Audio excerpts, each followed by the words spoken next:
What's up everybody, welcome to Money Management channel. My name is Andrei and today I'm gonna be doing an update on MMTLP and FINRA saga. I got the cash in the bag, stadium packed, born a rock star in this life, gonna live it up. And guys, for today's video I have several quite interesting news. First of all, I will show you a FOIA request that was filed at the very beginning of this year.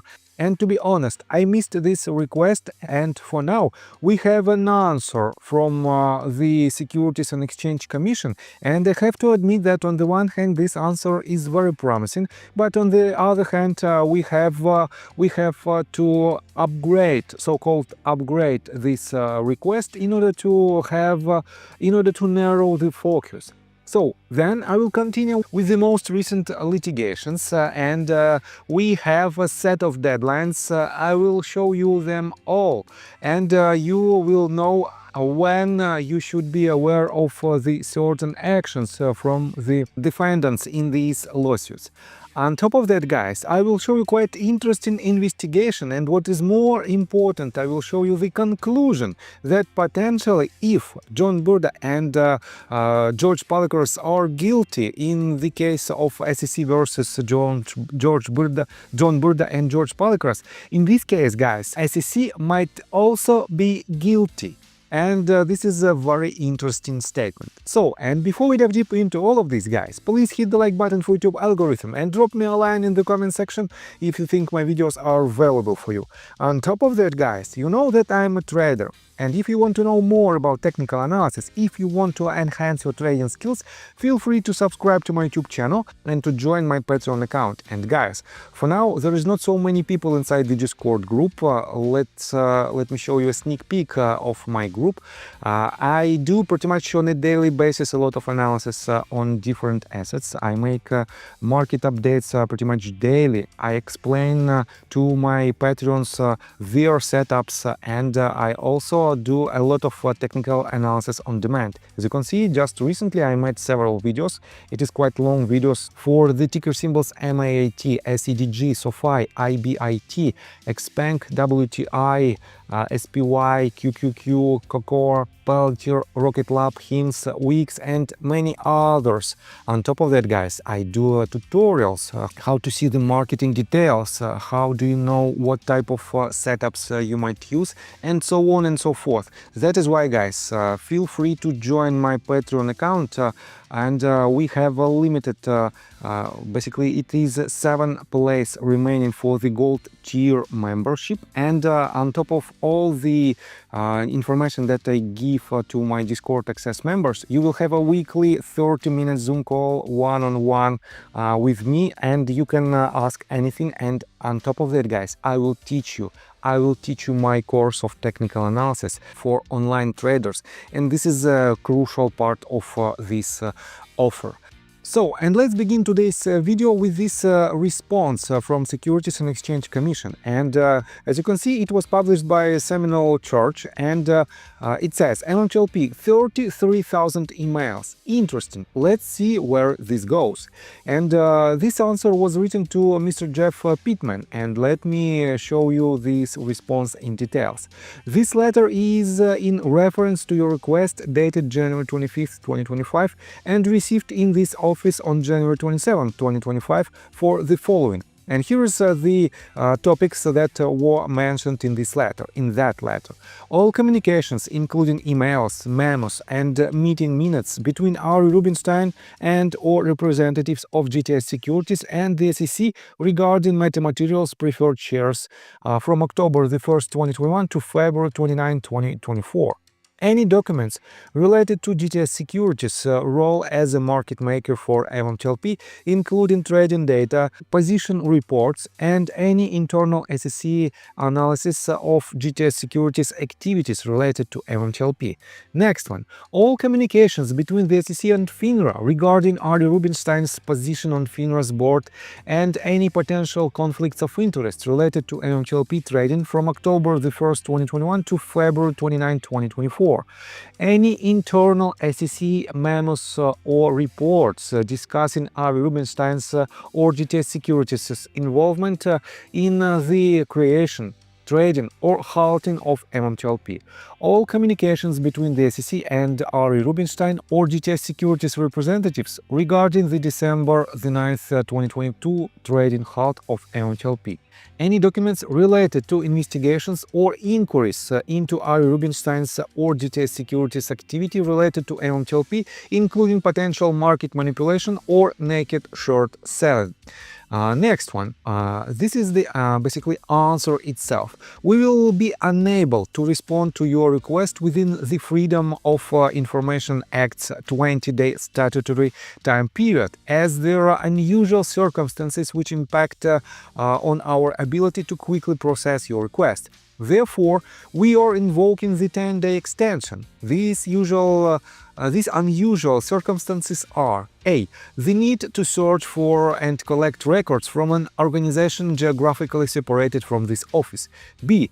The potential volume of records responsive to your request. And C. The need for circulation with two or more other offices having a substantial interest in either the determination or the subject matter of the records. For these reasons, we will process your case consistent with the order in which we received your request. We have identified in excess of 33,000 email records that may be responsive to your request. Under the FOIA, you are considered a media use requester. As such, all search and review services are free of charge to you. Please note, additional searches are pending and may increase the total volume. At present, we anticipate that it may take 36 months or more before we can begin to process a request placed in our complex track. If you are interested in having us place your request in our complex track, or if you would like to discuss ways in which you can narrow the scope of your request to possibly avoid placement in our complex track, please contact me by April 28, 2025 and identify the records of interest to you and state your commitment to pay the estimated search fees, or provide us with an uppermost limit of search fees that you are willing to pay. Note, you will be charged fees even if the data located is subsequently determined to be exempt under the FOIA requested records.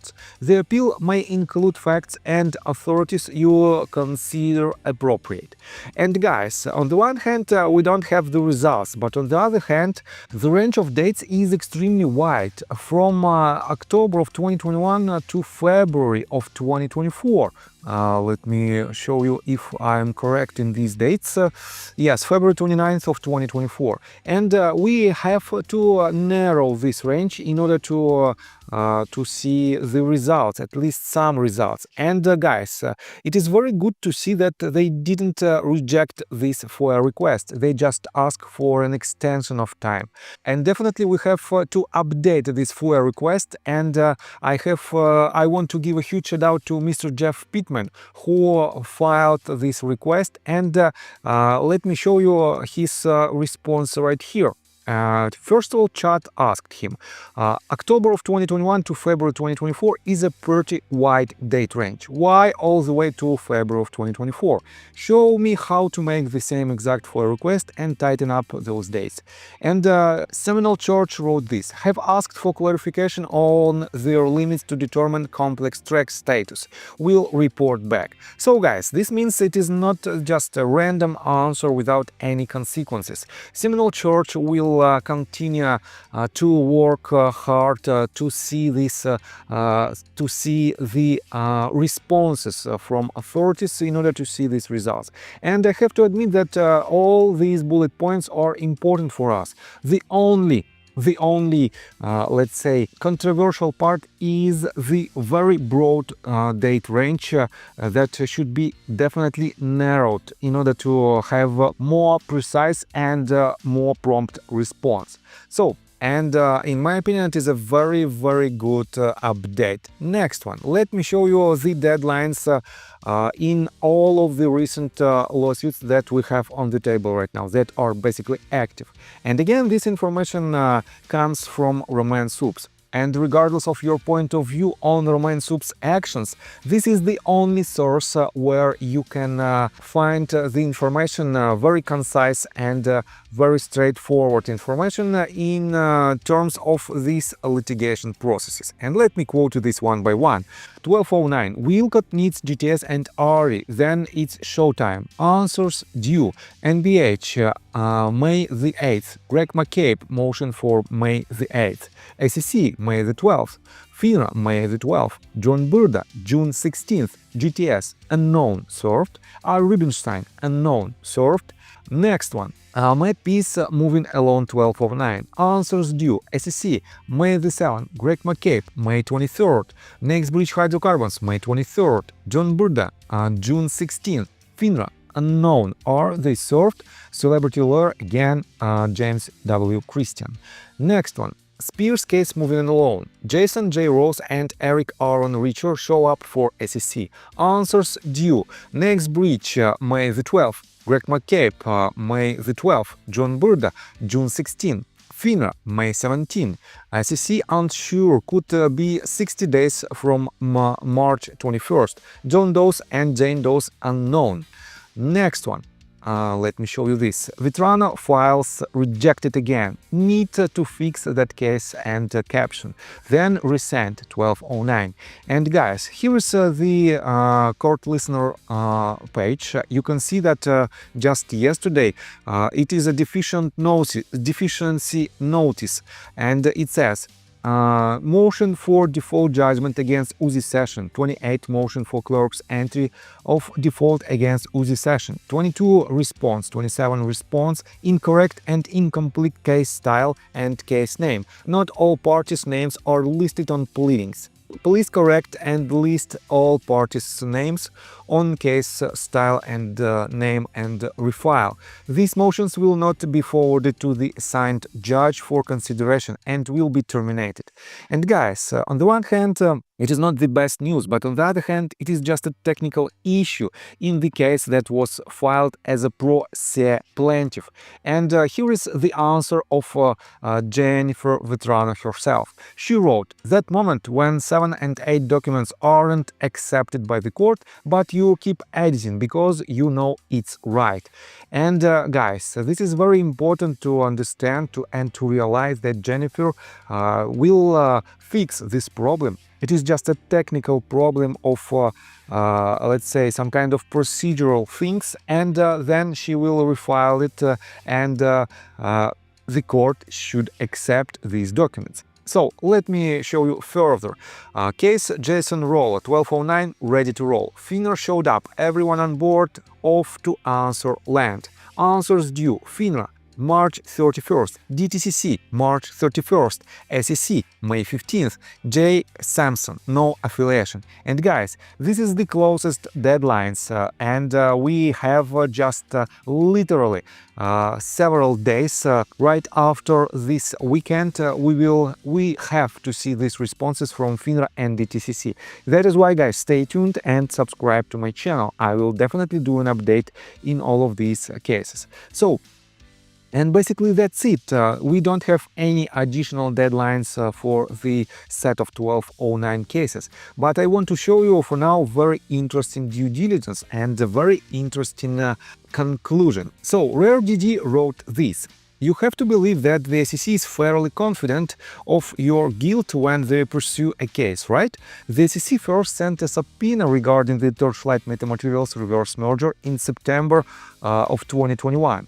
Given that they waited almost 3 years to file charges, everything the SEC did or didn't do in between that time really appears like they were enacting their own form of justice. Then they finally filed the charges to seemingly slow the momentum of the MMTLP community.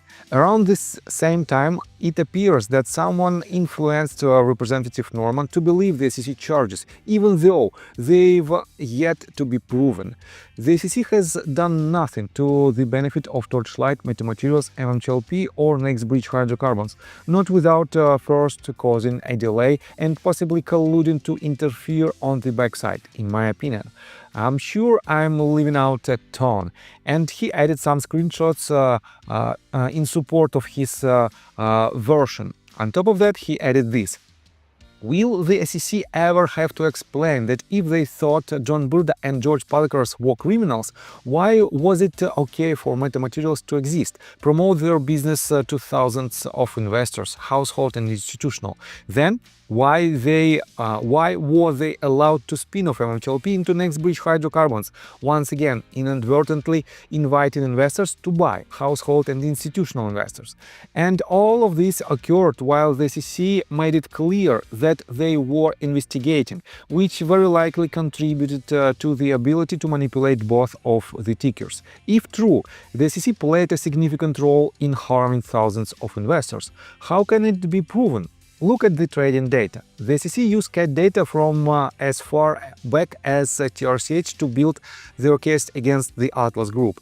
Are we supposed to believe they stopped watching the data, especially when they had suspicions about the reverse merger? Anything found in regards to manipulation that negatively impacted MMAT and or MMTLP was obviously ignored by the SEC because they are the charges. And here's the conclusion.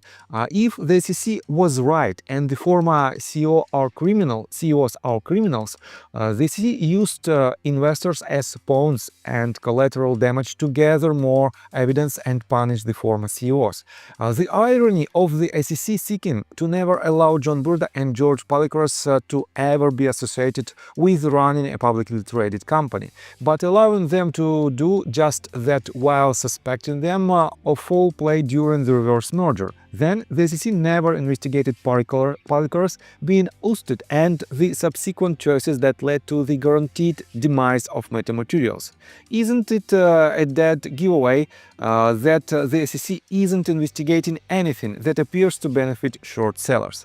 So guys, it is just a question and some kind of rhetorical question, but definitely if John Burda and George Palikars are guilty in this case, the Securities and Exchange Commission need to be prosecuted as well. And guys, the decision-making process, the decision that was made by Representative Ralph Norman was based on the allegations, not on the facts that John Burda and George Palikars are guilty. We don't have the judge's decision. That is why in this particular moment we cannot say that they are the wrongdoers. It is the part of the investigation, and to be honest guys, I don't think that these people are so-called bad guys, but definitely they are hiding some information in regards to the actions that happened back in the days. And as I already mentioned, we have to see the total justice, and the justice cannot be partial, as I already mentioned.